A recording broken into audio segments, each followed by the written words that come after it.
Muito bom dia, muito bom dia. É, Bom dia. Bom Ontem foi dia. muito interessante, né? O Júlio Marcelo realmente deu um banho naqueles petistas lá, analfabetos. E eu levei muita bronca dos nossos leitores, porque fiz uma ironia com o discurso inflamado, muito retórico da Janaína Pascoal, mas eu tenho a sensação de que, neste momento, muito mais eficiente é algo como o que fez o Júlio Marcelo, essa desconstrução com dados muito concretos, ou do que faz, ou o que faz o Sérgio Moro, ou o que faz o Deltan Dallagnol, uma desconstrução muito metódica, muito pacata, muito direta e ao mesmo tempo Serena, né? dura, ao mesmo tempo duríssima, dos métodos, das ilegalidades, dos crimes cometidos. Quer dizer, eles fazem a dissecação da roubalheira de maneira quase científica. E eu acho que combina mais com o nosso momento essa dissecação científica do que ganhar no grito. Não, E tudo que. até porque o pedido de impeachment está baseado nas descobertas, no destrinchamento feito pelo Júlio Marcelo e pelos auditores do TCU. Então, em relação ao PT, a diferença é essa, né? Quando você tem gente que trabalha e estuda, enfrentando esses caras, né, que não trabalham nem estudam, né, eles se perdem, que foi o que aconteceu. E quando você não comete ilegalidades também. Bom, claro, né? Partindo do pressuposto de que se é honesto, evidentemente. Mas eu recuperei a entrevista que o Júlio Marcelo nos deu, Diogo, em junho do ano passado, 10 meses. Uhum. Foi naquele momento, antes do julgamento final do TCU, quando o TCU deu 30 dias para Dilma se defender. E revendo, eu achei que valia a pena a gente colocar outra vez no ar, porque o Júlio Marcelo ele é muito didático, ele é muito esclarecedor. Né? Naquele momento ele tirou muitas das nossas dúvidas, que eram as dúvidas de todos os cidadãos que estavam acompanhando o processo. E ele já falava em fraude, né? Quer dizer, o que ontem virou, não, é fraude. Né? O uso do termo fraude para um procurador, né? Ali em frente aos senadores, aos petistas, chamou muita atenção, mas é importante destacar que o Júlio não mudou o discurso. Né? O Júlio continua com o mesmo discurso de sempre. Né? Um cara realmente jovens como o Júlio que fazem a gente ainda achar que o país tem chance. Ele mostrou a serenidade importante ali, né? E é engraçado porque os petistas que colam, né? Estão sempre colando com alguém ali, tem sempre algum assessor ontem até o Mário colocou ali, denunciou ali o uso dos assessores, tanto do secretário parlamentar do Ministério da Justiça, como da assessora da AGU, que é servidora. Passando cola, né? Está sendo utilizada ali. O Júlio, é interessante assim, o Júlio conseguiu manter a serenidade, e é importante, como o Diogo falou, é importante nesse momento, e na falta de argumentos, os petistas ficam ali. Chega a ser constrangedor a forma como eles atuam. Né? Você tinha ali a Gleice ficava esperando o Júlio falar uma coisa que ela pudesse falar assim, te peguei, você... então quer dizer que você então é a favor do impeachment, né? Porque você acabou de falar que é a favor, aí quer dizer, ficava tentando pegar o discurso, né? Pegar ali fazer uma pegadinha no discurso dele, justamente porque não tem argumentos técnicos que possam ali defender, né? Não tem. O Júlio foi muito claro. Fraude fiscal e na destruição, na contabilidade destrutiva, né? Que foi uma coisa muito importante que ele disse, a contabilidade destrutiva. Ele deixou muito claro o uso para a reeleição da Dilma, né? É uma trama contra a democracia, isso fica muito evidente em todo o discurso, em tudo que a gente acompanha até agora. Agora, a Gleice é aquela que recebeu propina numa caixa com uma etiqueta escrito PB, Paulo Bernardo, o marido dela, /Gleice. Quer dizer, ela quer pegar quem? Lindbergh também é investigado, né? Não, são todos eles. O Lindbergh é investigado, a Gleisi é investigada, a Graciotin é investigada. Todo mundo tem tá com o pé na Humberto Costa. Todos eles. Não só o Júlio, o advogado também, o outro, o juiz também, todos eles estão de parabéns, né? Porque foi ontem uma maratona, né? Foram 10 horas de audiência ali, e muito cansativo, e eles resistiram até o final bravamente. E eu acho que é o momento em que houve a virada, né? A gente já, quando eu digo... Diogo, foi importante o Júlio ontem, porque os petistas eles estavam batendo a tecla de que pedalada é uma coisa normal, pedalada não tem importância, é um golpe, argumento absurdo que desencavaram não sei aonde. Não, e o Júlio mostrou, né, claramente, com serenidade, tecnicamente, duramente, né? Último parênteses. Os petistas dizem, sim, pedalada, né? De 2015. De 2014 eles não citam mais. Eles sabem que 2014 não dá para... Nesse ponto, não dá para tocar. Então, é engraçado porque deles é absurdo, é tão ilógico que a gente só possa processar e empichar a Dilma Rousseff pelas ilegalidades cometidas em 2015, e não pelo que ela fez em 2014, em 2013, em 2010. Está cheia de ilegalidades, toda a campanha dela de 2010, 2014, tudo tudo tão evidente. A roubalheira em 2008, que começou a financiar, a criar o colchão de roubalheira, dinheiro roubado para que ela pudesse ser eleita. É óbvio que ela é reincidente, né? Ela é reincidente. No mesmo pacotão de... Mas eu me divirto porque os termos, né, eles acabam incorporando os termos que são os termos usados para crimes, né? Então, por exemplo, mensalão, depois de um certo momento, antes eles se recusavam a falar em mensalão, né? Aí adotaram o mensalão. Não, o mensalão não foi crime, o mensalão não sei o quê. Agora as pedaladas. As pedaladas. Não, gente, pedalada é um termo para uma forma curiosa, engraçada, né? Se referia a um crime, né? Ou seja, ele pedalou, o sujeito feriu a lei de responsabilidade fiscal, pegou dinheiro de banco público. Mas eles assimilam o jargão criminoso, né? Dizendo que não é crime. Eu acho tão curioso. Eles são tão descarados, né? Que mesmo esse aumento do Bolsa Família, 2 dias antes o secretário do Tesouro fala não tem dinheiro, a mulher vai lá e fala não, vamos usar o aumento do Bolsa Família, e imediatamente depois eles têm que aumentar o imposto para compra de dólares. O descaramento neste momento, agora, tá tão grande. Quando a gente vê a Miss Bumbum, o escândalo da Miss Bumbum, e nós estamos falando desde o começo. O problema é o marido dela, é o Mr. Bumbum. E o Mr. Bumbum vai acompanhar a Dilma Rousseff com salário pago por nós, pago pelos contribuintes. Ele vai ganhar a quarentena, ele ganhou o ministério só para poder acompanhá-la nesses 6 meses ela acha que é um hiato, na verdade é o ostracismo definitivo dela, mas de qualquer maneira, para acompanhá-la com um salário. E o Mr. Bumbum está lá, é o assessor direto. A Folha de São Paulo disse, no seleto grupo de assessores que ela pretende levar ao Palácio, no seleto grupo tem o Carlos Gabas, que o Cláudio já mostrou até a cueca do Carlos Gabas. O Mr. Bumbum, que obviamente não dispõe de cueca, o José Eduardo Cardoso, que é eu acho que o Mr. Bumbum deve usar cueca fio dental, né? Para não marcar. Da esposa. Mas esse é o seleto grupo. Quando você vê o seleto grupo que a Dilma conseguiu reunir, e ao mesmo tempo o Lula, que neste momento é um fato, o Lula está fugindo mais da Dilma Rousseff do que do Sérgio Moro.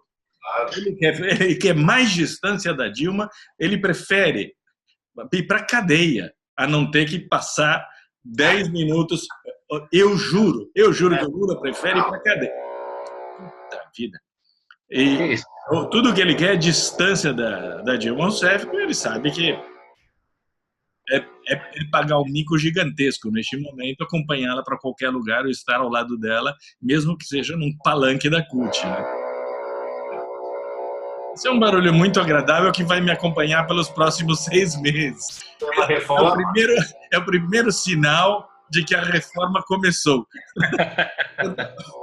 Eu estava esperando o impeachment há 1 ano e meio. Há 6 meses eu estava esperando o sinal de que a minha vida acabou.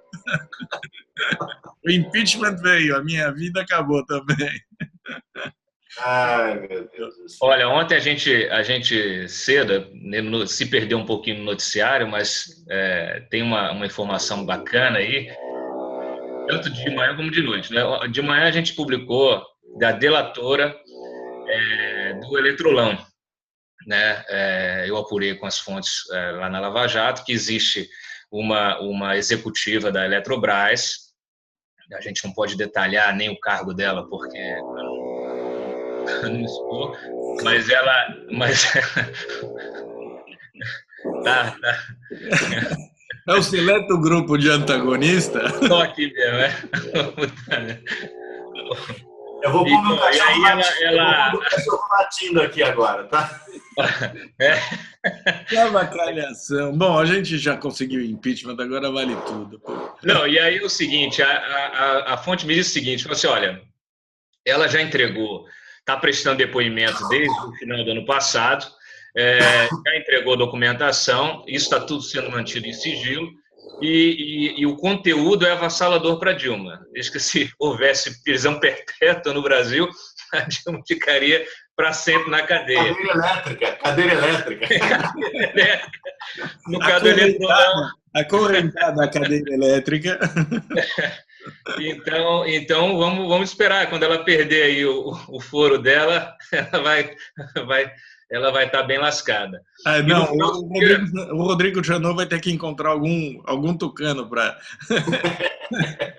denunciar antes de denunciar. O cara fica procurando, não, eu tenho que denunciar um do PSDB, um do PMDB, um do PT, e depois eu posso denunciar. É o método Folha de praticar a justiça. Exatamente, é o outro lado. É o outro lado. O outro lado da denúncia. Não, e a Folha já antecipa, né? Hoje a Folha está antecipando a denúncia contra a Dilma e o Lula, porque eles conhecem a lógica do outro lado. Eles falam, não, teve esse, vai ter. Não, eles deram, né? Eles anteciparam a notícia. As duas, tanto do Oeste quanto da Dilma e do Lula. Agora, é ridículo, né? Porque o Aécio é um troço nebuloso. Eles podem até encontrar dinheiro na conta do Aécio, mas por enquanto é muito nebuloso. O que nós temos do outro lado são gravações, documentos. Esse negócio do Maurício Bonlai, que tem gravação, tem depoimento dos 2 delatores, sem contar a delação do próprio Nestor Cerveró, do Fernando Baiano, tem toda uma cadeia de delações, de documentos bancários. A gente sabe, os caras deram R$250 mil para o filho do Nestor Cerveró, sabe como ele foi, quem entregou o dinheiro materialmente, que é o tal do policial que trabalha para o Maurício Bonlai. A gente sabe que o Maurício Bonlai tem os saques, né? Tem os saques do banco. Tem toda a cadeia, começando com o Lula e terminando com o filho do Nestor Cerveró recebendo esse dinheiro. Agora, até este momento, não é suficiente. O outro lado ainda não foi consultado. Não, a questão, por exemplo, do Aécio, eu não sei se ele tem culpa ou não tem culpa. Se tiver culpa, tem que pagar, óbvio. Agora, essa coisa de Furnas, especificamente essa coisa de Furnas, foi engavetada pelo Roberto Gurgel, que não tinha. Depois, foi engavetada pelo próprio Janot, no início do Petrolão. Também surgiu a história do Youssef falando que ouviu dizer. Agora, ele pega um outro. Foi fruto de uma. E já foi objeto de uma fraude. Que foi a lista de Furnas. Uma fraude, pois uma fraude já denunciada O que eu acho é assim, ou pegam, então tá bom, então se o Aécio é culpado, tem provas consistentes contra ele e tal, ok, que seja investigado, que seja processado, condenado, não tem dúvida, ninguém aqui está fazendo defesa do Aécio. Agora, o que não dá é para usar a justiça como um sistema de compensação. Quer dizer, ouviu dizer do suicídio, investigue-se, mas não abrir, dizer que está investigado por uma coisa que o próprio Janot não conseguiu encontrar nenhuma, a menos que surja uma prova, mas me parece que até o momento não há prova. Mas a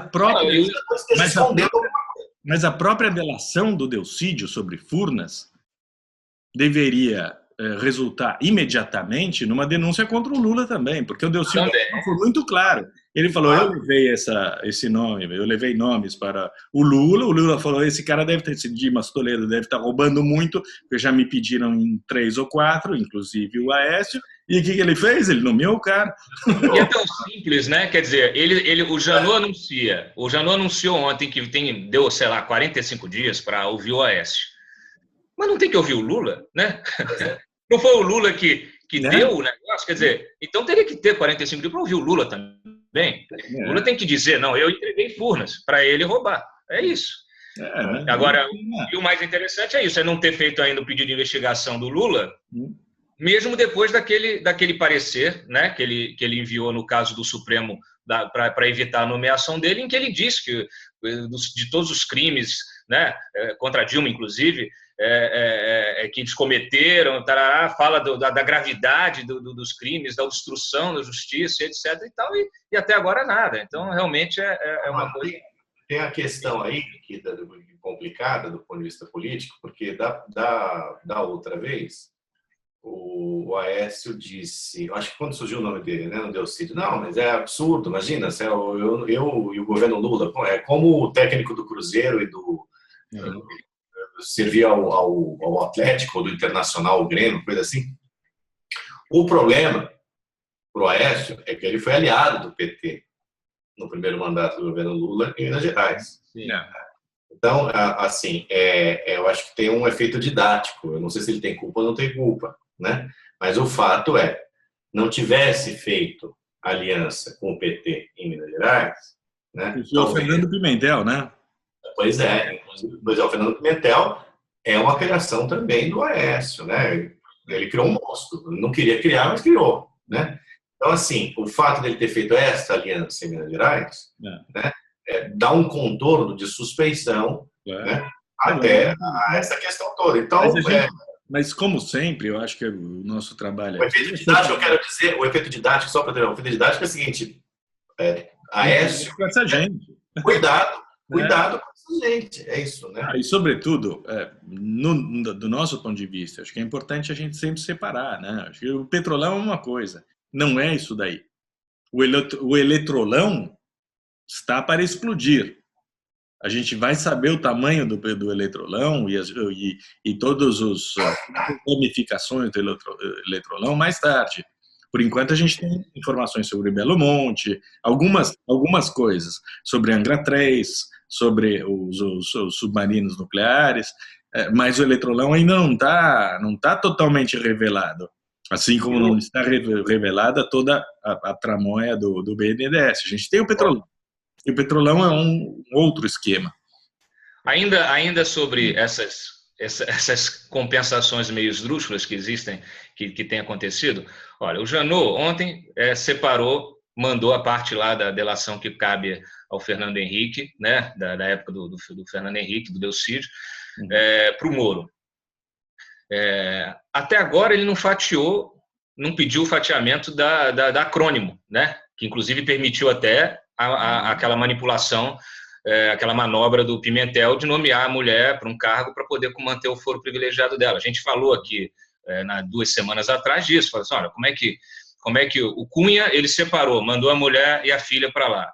Agora separou, tudo bem, Fernando Henrique, tem que separar mesmo, mas por que não separa o Pimentel?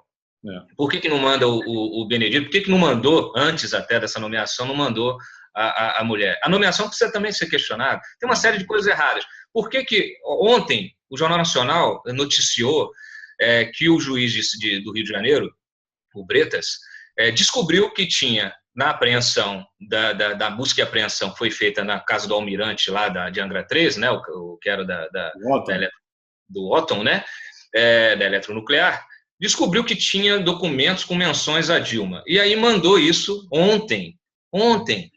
A busca e apreensão foi em julho de 2015. Quer dizer, se isso acontece com o Moro, se o Moro pega um documento que mantém isso um ano dentro da investigação, ele estava agora no CNJ. Então, assim, ninguém fala nada. Quer dizer, por que está um ano essa documentação na Justiça Federal do Rio de Janeiro? Renan Calheiros tem agora, se não me engano, 12 inquéritos. 12? É outra coisa. E o Supremo não... Tem um que já está... Os primeiros já estão fazendo 3 anos no STF. Pois é. O Renan Calheiros, para mim, olha, falam do Eduardo Cunha, mas o Eduardo Cunha está enrolado, está o Janot no encalço dele, está a imprensa do lado dando capa de revista, dizendo que o Cunha é isso, Cunha é aquilo. Cunha é tudo isso. E ele está se defendendo lá das maneiras espúrias ou não espúrias, manobrando o regimento interno da Câmara. Mas, enfim, está lá. Mas ele está no meio da parafunda. O Renan Calheiros, para mim, é muito mais um símbolo de impunidade do que o Eduardo Cunha. Mas hoje... O Cunha já virou réu. O Renan não. Pois é. É um negócio inacreditável. Por que o Teori não senta a caneta no Renan? Mas vai fazer... É pior ainda. Hoje a Folha biblioteca de processo. Ainda nem publiquei, passei batido, mas é estarrecedora, porque, obviamente, é fruto de uma conversa com ministros do STF. Nessa nota, acho que é da coluna Painel, essa nota está escrito, literalmente, a grande dificuldade de afastar Eduardo Cunha da presidência da Câmara dos Deputados para o STF, para ministros do STF, é que poderia resultar no afastamento também do Renan Calheiros. E o Renan Calheiros é visto pelos ministros do STF como uma garantia para a estabilidade política do país. O STF não tem que ver nada de garantia política. Não tem nada a ver com política. Eles não podem fazer esse tipo de consideração. Mesmo que está fazendo... O cara tem 12 inquéritos. É a mesma coisa, Diogo. É o mesmo tipo de intervenção indevida. Quando o STF intervém nos ritos internos, no regimento interno, no funcionamento interno da Câmara, né, ele faz indevidamente. Quando ele não o faz, quando ele não cumpre o seu papel com este tipo de raciocínio, ele também está interferindo. Lógico. É o mesmo raciocínio que eles estão usando, Mário, para o julgamento do Lula, da posse do Lula. Eles criaram um subterfúgio para adiar o julgamento, para perder o objeto, para eles não terem que se desgastar com o julgamento. É sempre esse cálculo. Uma agenda política do STF. Cálculo político mesquinho, baixo, porque rasteiro, porque nesse caso eles identificam um sujeito que tem 12 inquéritos abertos contra ele por corrupção, 12 inquéritos, eles o identificam como fiador da governabilidade. E isso impede, inclusive, que se tire o Eduardo Cunha da Câmara. Quer dizer, o grande vilão da nacionalidade petista, que é o Eduardo Cunha, não pode ser tirado de lá, porque os petistas que estão no STF não podem tirar o Renan Calheiros. Mas, olha, eu vou falar, não é só um pensamento petista em relação a Calheiros. Eu acho que é tucano também, porque eu já ouvi de tucano, não, mas olha, se o Renan, pegarem o Renan, acabou, não tem mais como governar o país. Quer dizer, como assim esse sujeito, com 12 inquéritos, pode ser o fiador da estabilidade política brasileira? É nada. Isso é papo furado. Óbvio que é papo furado. Tira o Renan, vai outro lá, acabou. Aliás, é um conforto para o Michel Temer não ter o Renan. Essa é a verdade. Mas, e não ter o Eduardo Cunha também, né? Também. Mas até estrategicamente, eu não entendo o Eduardo Cunha, por exemplo, porque ele ainda não elegeu o seu sucessor dele. Ele tem um sujeito que é próximo a ele, que é esse Rogério Rosso, que ganhou muitos pontos na comissão do impeachment, está pronto para assumir, e o cara não sai de cima. É ilógico. O Cunha, eu ouvi de mais de um sujeito, e acho que vocês também já devem ter ouvido em algum momento, o Cunha, ele banca, dizem que ele banca, né, para mais de 100 deputados na Câmara. É. Banca. As campanhas, né? Tudo. Né? Então é um sujeito poderoso. Mas sem dúvida, sem dúvida.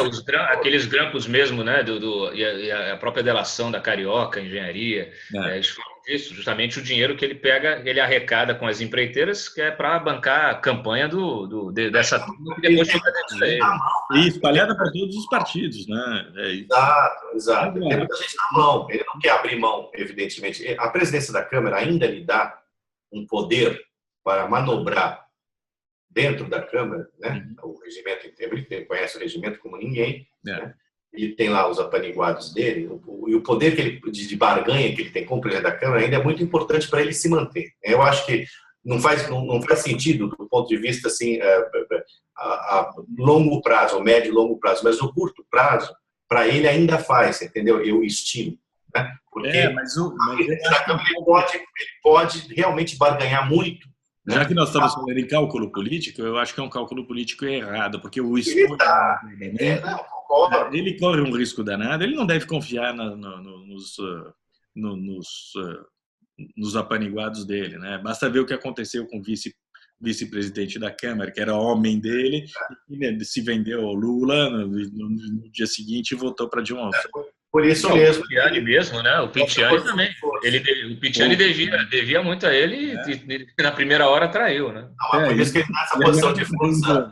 E agora vai trair a Dilma também. Agora a perspectiva, o poder já está com o tempo. A Dilma já acabou. Tem que garantir que ela fique acorrentada à cadeira elétrica pelos próximos 30 anos. Diz para ela que eu tô rouco, que eu não posso. Essa história é inacreditável, né? Aliás, última coisa, a dona Marisa processando o Estado R$300 mil. É brincadeira. Porque a Lava Jato pegou a mulher falando, enfim, as panelas no para os brasileiros, todos que estavam protestando com panelas, e a mulher ainda pede R$300 mil por causa disso. Ela que vai fazer, ela podia fazer um manual de etiqueta, ela ia ganhar muito mais do que R$300 mil. Tem uma outra coisinha no final. A Marisa dizendo para Dilma, não pode atender, não. Enfia o seu mandato, ó. E mandou a senhora enfiar o mandato. Olha, eu tenho a notícia. Ontem a gente deu uma notícia boa no final do dia, mas hoje eu tenho a notícia não tão boa, que é a juíza de São Paulo, a Priscila, ela tinha tomado aquela decisão de mandar o pedido de prisão do Lula, a denúncia do Lula, pro Triplex, né, do MP de São Paulo, para o Moro. E aí teve recurso do próprio Ministério Público, teve recurso da defesa do Lula, etc. E tal, o negócio foi enrolando. Ontem ela conseguiu mandar. Essa documentação foi toda para ele, os autos são físicos, os autos, e eles foram para o Moro. E o Moro podia, inclusive, decidir sobre a prisão do Lula, mandar prender, né? Mas, infelizmente, ele tem que esperar novamente a decisão do Supremo para poder ser, né? Porque o Lula está nessa coisa esdrúxula, esse limbo privilégio do fórum privilegiado, né? Uma coisa que ele não decide, não tem, mas também não pode ser voltar para a primeira instância. Então ele vai ter que esperar novamente a decisão do Supremo, que está enrolando, para poder decidir sobre a aceitação da denúncia e a prisão do Lula. É isso aí. Dia 12 a gente vai ter todas as coisas muito mais claras do que agora. Ótimo. Bom dia para vocês. Bom dia. Tchau. Tchau.